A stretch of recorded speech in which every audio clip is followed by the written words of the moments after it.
भारत के स्वतंत्रता दिवस के इस शुभ अवसर पर ध्वजारोहण समारोह के लिए हम सब यहाँ पे उपस्थित हैं रामभवन हॉल की प्रबोधिनी में। आप सभी का स्वागत और आप सभी को शुभकामनाएं। 15 अगस्त 1947 हमारा देश स्वतंत्र हुआ। स्वतंत्रता आंदोलन के सहभागी स्वतंत्रता सेनानियों का हम आज वंदन करेंगे, उनको वंदन करेंगे, उनका स्मरण करेंगे और हमारे देश की स्वतंत्रता अबाधित अभेद्य रखने के लिए हिमालय से लेकर कन्याकुमारी तक जो हमारी सीमा रेखा है उसकी रक्षा करने वाले सैनिकों का भी हम आज के शुभ अवसर पर आज के दिन उनका वंदन करेंगे, उनका भी स्मरण करेंगे। रामभवन हॉल की प्रबोधिनी में आज इस प्रेरणा देने वाले शुभ अवसर पर हमारे बीच राष्ट्रीय स्वयंसेवक संघ के सर्व कार्यवाहक आदरणीय दत्तात्रेय भोसबड़े जी उपस्थित है। माननीय प्रबोधिनी की ओर से और आप सभी की ओर से उनका मैं हृदय से स्वागत करता हूँ। रामभवन हॉल की प्रबोधिनी के उपाध्यक्ष डॉक्टर विनय सहस्रबुद्धे जी का भी स्वागत और रामभवन हॉल की प्रबोधिनी के कोषाध्यक्ष नीलेश गोसावी जी, सीईओ डॉक्टर प्रकाश आवड़े जी, आप सभी का स्वागत। ध्वजारोहण की अगली कार्यवाही के लिए मैं आमंत्रित करता हूं हमारे सिक्योरिटी विभाग के प्रमुख विजय तिवारी। विजय, सभी लोग विश्राम की पोजीशन में अभी एक साथ सभी लोग सावधान हो जाएंगे। परेड सावधान, परेड विश्राम, परेड सावधान। अभी ध्वजा को सलामी ध्वजारोहण करेंगे, उसके बाद सलामी देंगे, यहाँ से राष्ट्रगीत शुरू होगा। उसी के साथ में हमको राष्ट्रगीत शुरू करना है। जैसे राष्ट्रगीत समाप्त होता है, भारत माता की जय होने के बाद में हाथ सभी ने नीचे लाना है और सावधान की पोजीशन में एक मिनट खड़ा रहना है।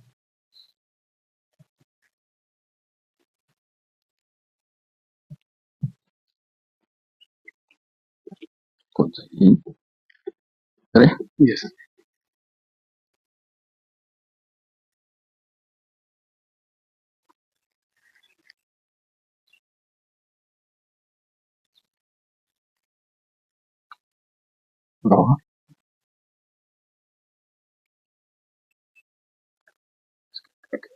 करके नहीं करके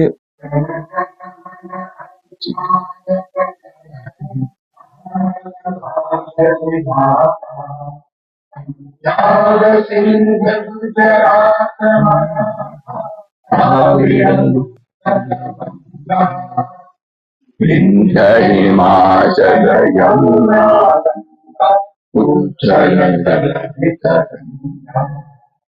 तव शुभ नामे आगे तव शुभ आशीष माले गाहे तव जय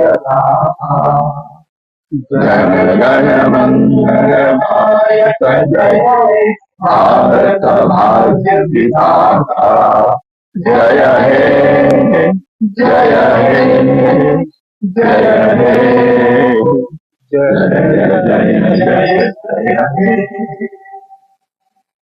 भारत माता की जय, भारत माता की जय।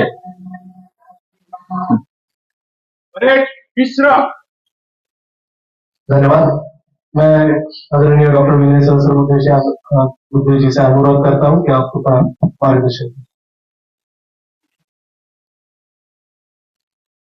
आज के इस पवित्र दिवस पर भारत के स्वाधीनता दिवस के अवसर पर हमारे मध्य में उपस्थित राष्ट्रीय स्वयंसेवक संघ के सर कार्यवाहक आदरणीय श्री दत्तात्रेय भोसबड़े जी और यहाँ पर उपस्थित सभी भाइयों और बहनों, हमारे लिए एक बहुत ऐतिहासिक प्रसंग है कि भारत के 19वें स्वाधीनता दिवस के अवसर पर देशभक्ति, सामाजिक एकता और भारत की वैश्विक भूमिका को जनचर्चा के केंद्र में लाने वाले संगठन राष्ट्रीय स्वयंसेवक संघ के शताब्दी वर्ष में इस स्वाधीनता दिवस के अवसर पर आदरणीय दत्तात्रेय जी हमारे मध्य में हैं।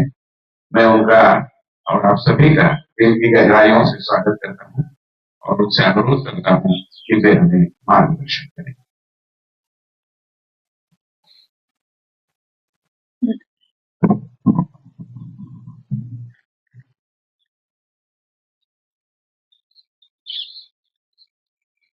यहां उपस्थित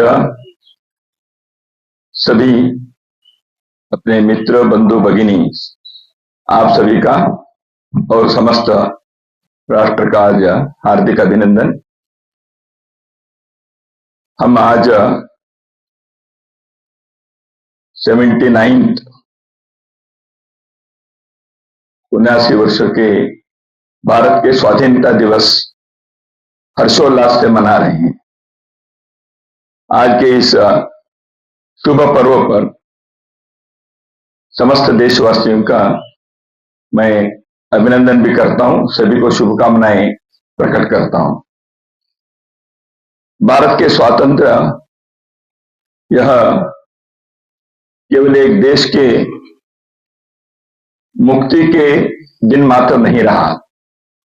1947 में देश से देश भारत स्वाधीन हुआ, वह एक प्रकार से विश्व में कॉलोनाइजेशन के समाप्ति का प्रारंभ था। जैसे ही 1947 में भारत स्वाधीन हुआ, उसके 2-4 वर्षों में विश्व के अन्य भागों में भी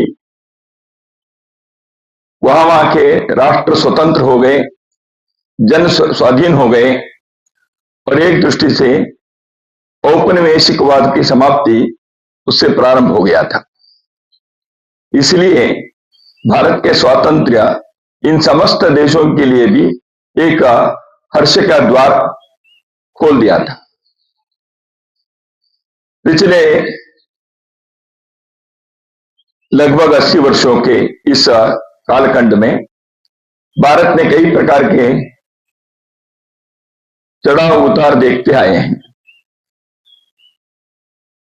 लेकिन भारत ने कभी पिछले हजारों वर्षों में किसी भी प्रकार की चुनौती के स्वीकार सामना करते हुए भी हार नहीं माना है। भले ही हम संघर्ष में रहे हैं, गुलामी में भी कुछ शतक रहे हैं, लेकिन भारत की जो अंतःशक्ति है यह कभी हार स्वीकार नहीं किया। इसलिए वो फीनिक्स पक्षी के जैसे उदाहरण देते हैं, राख से भी उठकर आने के, ऐसे भारत के अंतःसत्व है, भारत की अंतःशक्ति है। भारत के इस समाज के इस असीम अपार सामर्थ्य को हम आज देख रहे हैं। इसलिए भारत आज विश्व में एक शक्ति के रूप में उभर रहा है, लेकिन भारत की शक्ति किसी को दबाने के लिए नहीं। महर्षि अरबिंदो ने, जिनका आज जन्मदिवस भी है, उनके प्रति भी हम अपने श्रद्धा व्यक्त करते हैं। महर्षि अरबिंदो ने यही कहा था, भारत उठेगा, भारत उठेगा एक दीप स्तंभ के नाते। भारत उठेगा, उत्थान होगा भारत का, ये किसी देश को कुचलने के लिए, किसी देश को गुलाम बनाने के लिए नहीं, परंतु दुनिया के, विश्व के अंधकार को दूर करने वाले प्रकाश स्तंभ के नाते भारत का उदय इस प्रकार होते जाएगा। यही उन्होंने विश्वास व्यक्त किया था, यही उनकी अपेक्षा थी भारत के लोगों से। इसलिए इस महान संदेश को अपने जीवन में उतारने के लिए, अपने को जीवन के हर क्षेत्र में प्रकाश स्तंभ बनने के लिए प्रयत्न करना, यह हमारा राष्ट्रीय कर्तव्य बनता है। इसलिए राष्ट्रीय स्वयंसेवक संघ ने जब कार्य प्रारंभ किया, यही था, भारत को परम वैभव पर ले जाना चाहिए, एक अजय शक्ति बनना चाहिए और भारत के सुशील के सामने विश्व नम्र भी हो, इसे शक्ति भी रहे, लेकिन आचरण व्यवहार से एक सुशील देश वो भी बने। इसी दृष्टि से भारत के जो प्रगति की यात्रा आज चल रही है, यह हम सबके लिए आनंददायी है, गर्व के हैं, आत्मविश्वास बढ़ाने वाले।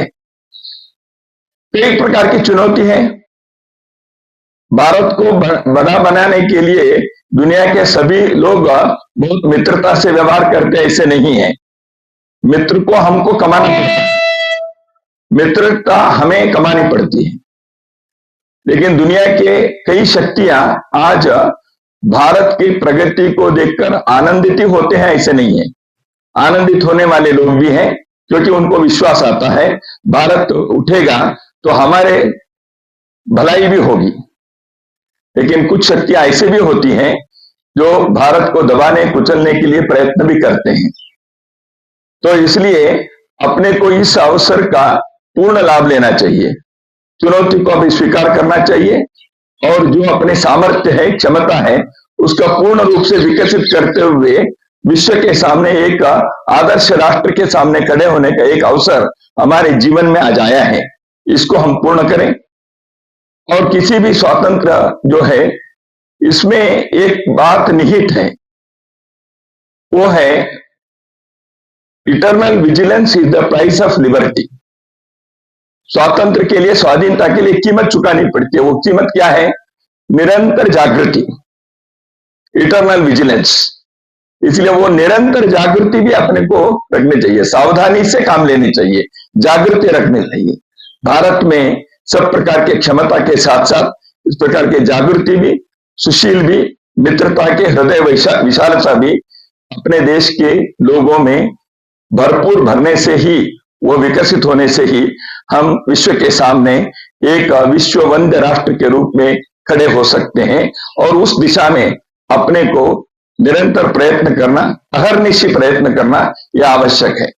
हमारे पूर्व की पीढ़ियों ने भारत के मुक्ति के लिए अपने सब कुछ न्योछावर कर दिया, अपने प्राण, मान, प्रतिष्ठा सब उन्होंने बाजी पर लगाई। इसलिए हम आज के इस अवसर पर उन सभी लोगों को, छोटे बड़े, प्रसिद्ध अप्रसिद्ध, कितने भी लोग हो, जिन्होंने इस देश की इस भूमि के लिए अपने जो भी कुछ न कुछ कार्य किया है कर्तव्य के नाते, उन सभी के प्रति हम कृतज्ञ भी हैं। और हमें आज के दिन देखने के लिए उन लोगों ने जो त्याग किया वही कारण है, ऐसे हम सदैव ऋणी रहेंगे उनके प्रति। और साथ ही साथ अपने देश की सीमा की रक्षा करने वाले, देश की सुख शांति के बारे में निरंतर कार्य करने वाले हमारे जो सैनिक बल, पुलिस बल, सब प्रकार के सुरक्षा के लोग हैं, वो भी इस प्रकार देश के रक्षा में लगे हुए हैं। इसलिए समाज का कर्तव्य बनता है हम देश के लिए कार्य करने वाले प्रत्येक व्यक्ति, व्यवस्था, तंत्र के प्रति हम कृतज्ञ भी रहें, सहयोग भी दें और अपने कर्तव्य को भी समझकर उस दिशा में आगे बढ़े, ताकि हम भारत को सच्चे अर्थ में विश्व गुरु, विश्व वंद्य बना सकते हैं। हमें महाशक्ति बनने के चाह नहीं है, हम विश्व के सेवक बनने के इच्छा है। लेकिन सेवक बनने वालों को भी अपने सामर्थ्य को, अपनी क्षमता को विकसित करना पड़ता है। ऐसे ही भारत की नियति है। इस नियति को हम अपने जीवन में साकार करने के लिए आगे बढ़े। पुनः एक बार सभी को मैं आज के इस स्वतंत्रता दिन के शुभ अवसर पर हार्दिक शुभकामनाएं करता हूं और हम सब आगे बढ़े, इतना ही कहते हुए भारत माता की जय।